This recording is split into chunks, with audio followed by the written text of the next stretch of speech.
So hello hello everyone, आज चाहिँ हामी यहाँनिर भान्जीलाई बिदाई गर्नु भनेर यहाँ बाहिर म चाहिँ निस्किसकेको थियौँ। अब आधी घन्टा 1 घन्टा कि कति जस्तो आयो त्यस्तै हजुरहरूलाई प्रस्तुत गरिहाले। अब केटाकेटीहरूले आफ्नो रहर पूरा गर्नको लागि खोलेको च्यानल हो, सब्स्क्राइब चाहिँ गरिदिनु होला, धर्म हुन्छ। लाग्छ भन्ने जस्तो खबर आइरहेछ।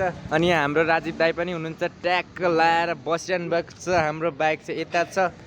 हामी अब चाहिँ जान गइरहेको छौँ एयरपोर्टमा। टक्क गएर बस्ने पैसा भयो हाम्रो चाहिँ। अब भान्जी चाहिँ उहाँबाट आउनु लगभग 1 घन्टा जस्तो लाग्छ भनेको छ। तर हामी चाहिँ अगाडि नै यहाँनिर विमानस्थलतिर जाँदाखेरि यहाँनिर ट्याग लाएर भन्नुपर्दाखेरि जामतिर परिरहेको छौँ, वेटिङमा बस्नुपर्ने हुन्छ। यता हाम्रो दाइ चाहिँ फेरि पुरा मुस्कुराउँदै होइन गाई काठमाडौँको यस्तो छ धुलो आम्मामा भन्न सकिँदैन क्या, यस्तो छ धुलो आम्मामा कुरै नगरौँ। यहाँनिर एकछिन बस्यो भने कालै हुन्छ क्या धुलोले, भरे चिनिँदैन क्या रुम जाने बेलामा को भनेर। हो एभ्रिवान, अहिले चाहिँ हामी लाग्यौँ होइन, जाम सक्यो। अलिकति भन्नुपर्दाखेरि जाम सक्यो भन्न चाहिँ त्यही चाहन्छु म। भनेको फेरि हान्दियौ त तिमीले त। ओइ के हान्दियो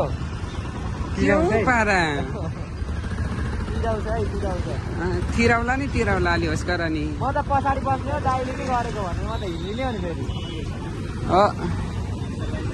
म चाहिँ भन्नुपर्दा गाडी 2-3 चोटि चाहिँ छिरिसक्यो। आजसम्म 3-4 चोटि चाहिँ भयो होला लगभग यो एयरपोर्ट छिरेको। आज बेलुकातिर यस्तो लाग्छ नि गाइजहरू, यो एयरपोर्ट चाहिँ क्या कस्तो खासै आउन चाहिँ मन लाग्दैन मलाई एयरपोर्टमा। तर पनि के गर्नु, आउनु पर्ने बाध्यता कहिलेकाहीँ यसो आफ्नो आफन्तहरूलाई बिदाई गर्नु परेको बेलामा होइन।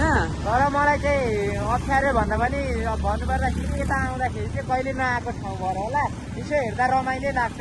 तपाईँहरूलाई के कस्तो लाग्छ यसो कमेन्ट हालिदिनु होला। This is the international airport guys, अनि काठमाडौँमा छ होइन। तपाईँलाई थाहा छ होइन। काठमाडौँको इन्टरनेसनल एयरपोर्टबाट चाहिँ आज हामी भ्लग गर्दैछौँ साथीहरू। तपाईँहरूलाई म देखाउँदैछु हाम्रो देश नेपाल होइन। अनि हाम्रो देश नेपालको चाहिँ इन्टरनेसनल एयरपोर्ट। मान्छे पनि फेरि खत्रै हो आज। भ्लग मोबाइल पक्रिने पनि मान्छे खत्रै हो क्या, जस बोल्ने मान्छे पनि डेन्जर हो क्या। इङ्ग्लिस टु इङ्ग्लिस टकिङ हानिदिन्छ। अनि के भन्यो अहिले? Because you know guys, I'm in Kathmandu, so that we are speaking English. We have to speak English. So हामीले चाहिँ इङ्ग्लिस बोल्नुपर्ने हुन्छ। अनि राजु तिमीले चाहिँ किन डोमेस्टिक एयरपोर्टतिर लाँदैछौ मलाई? Why? You don't know? Domestic यता हो नि त, डोमेस्टिक एराइभल यता हो, अनि इन्टरनेसनल चाहिँ पछाडि छ क्या पागल। कहाँबाट जाने हो? अब यहाँबाट यस्तो घुमाएर यस्तो तान्नुपर्छ, यहाँबाट होइन ऊ परबाटै पागल। यो वान वे हो, this is one way, no entry. Okay, यहाँनिर लेखेको छ देखिहाल। यता पनि हेरौँ यस्तो बबाल मतलब के भनौँ थाहा भएन। यहाँबाट हो ऊ यो पर गाडीहरू जाँदैछ नि, त्यहाँबाट हो क्या। मलाई थाहा भएर छु बेटे।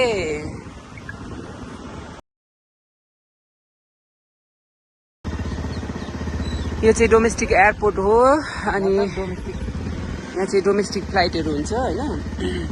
भन्नाले आफ्नो देश नेपालबाट नेपालै हो, अनि त्यसपछिबाट तल चाहिँ इन्टरनेसनल एयरपोर्ट छ, त्यहाँ चाहिँ हामी जाँदैछौँ साथीहरू। जाने आउने भनेको ठाउँहरूबाटै त हो नि त, इनड्राइभहरूबाट गरिन्छ, एङ्गो बुकिङ भएको हुन्छ, अनि उनीहरू चाहिँ यहाँ आएको हुन्छ नि त। यताबाट सर जानुपर्ने हुन्छ यसरी। जाउँ इन्टरनेसनल एयरपोर्ट जानको लागि चाहिँ हामीले यो बाटो युज गरेका छौँ।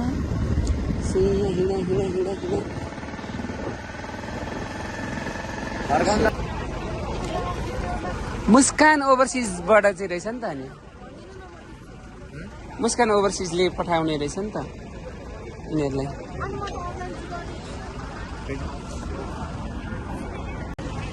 लु अहिले चाहिँ यहाँनिर ट्याक्क लाएर भन्नुपर्दा हात किन आइरहेछ? आइरहेछ त हात, भएको हात त आउँछ, नभएको के हात आउँछ र?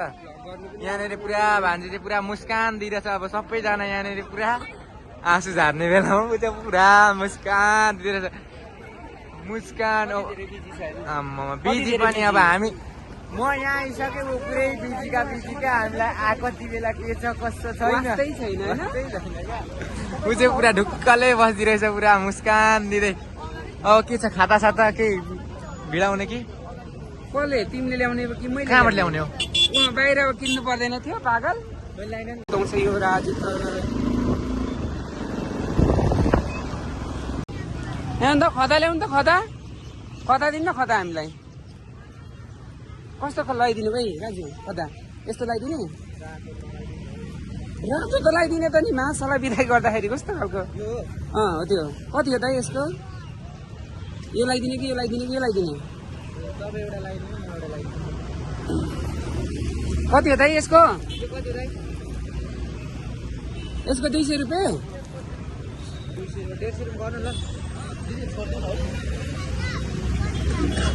कति हो यसको 100 रुपियाँ रे यसको 200 रे जम्मा 300 यो दाइलाई फेरि बोल्नु पनि आउँदैन 50 रुपियाँ डिस्काउन्ट गर्नु न बोली आउँदैन बोलेको नि बुझ्दैन सुन्दैन भनेर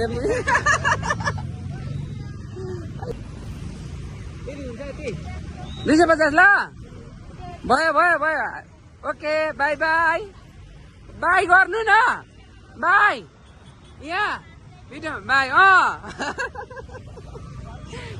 ल यस्तै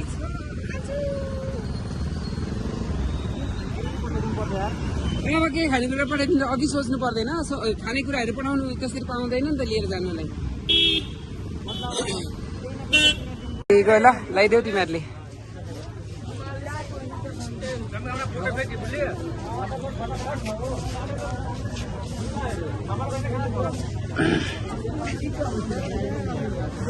सानो मन नगर्नु है राम्ररी जानु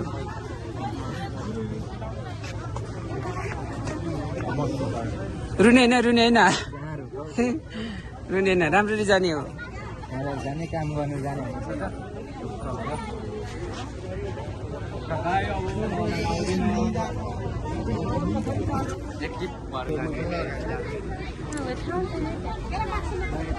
नरौ रोएर जाने होइन एकदम हाँसी र खुसी भएर गराइ त हाल्ने हो 2 वर्ष हाँसी जाऊ हाँसी सबैलाई त्यस्तै हुन्छ क्या सबैजना त्यस्तै भइरहेछ गाइजहरू यहाँनिर चाहिँ भन्नुपर्दाखेरि किनभने यस्तो छ नि त माहौलै सो त्यही हो गाइज सो द्याट मलाई पनि अब अलिकति नराम्रो जे भए पनि तिमीलाई बिदा गर्नुको लागि हामी आइपुगेको छौँ दुःख भयो मम्मी नआए पनि मम्मीलाई हामीले भनिसकेको थियौँ होइन अनि तिमीलाई झुक्काएर बोल्ने चाहिँ मै हो नि फेरि को बोल्नुभएको भन्दै थियो नि मै हो हाँस न हौ टेन्सन नलेऊ है राम्ररी जाऊ अब तिम्रो साथीहरू आउँछ अनि त्यसपछिबाट अब जाने हो भयो भान्जी तिमी नरौ न भनेको नरौ रुने होइन है राम्ररी हाँसी खुसी किन छु बाध्य खै म जानलाई विदेशमा अल्झियो लागि दुबई जाँदैछ सो द्याट मलेसिया हो र अब उसलाई थाहा नै रहेछ मलाई दुबई भएर जस्तो लागेको क्या सुरुमा हो र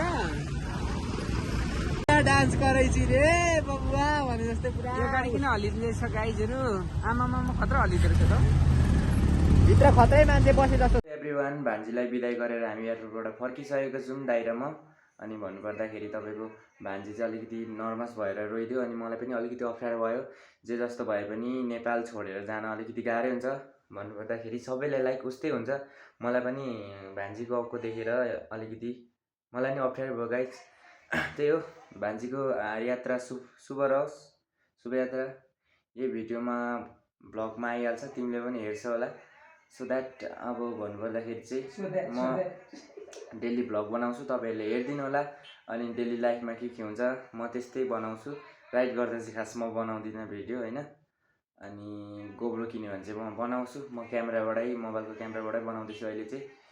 so guys bye bye, take care, good night सबैजनालाई। आजको भ्लग चाहिँ यति नै। अब अरू भ्लग आउँछ, हेरिदिनु होला सबैजनाले, साथ सपोर्ट माया देखाइदिनु होला। By by guys, good night.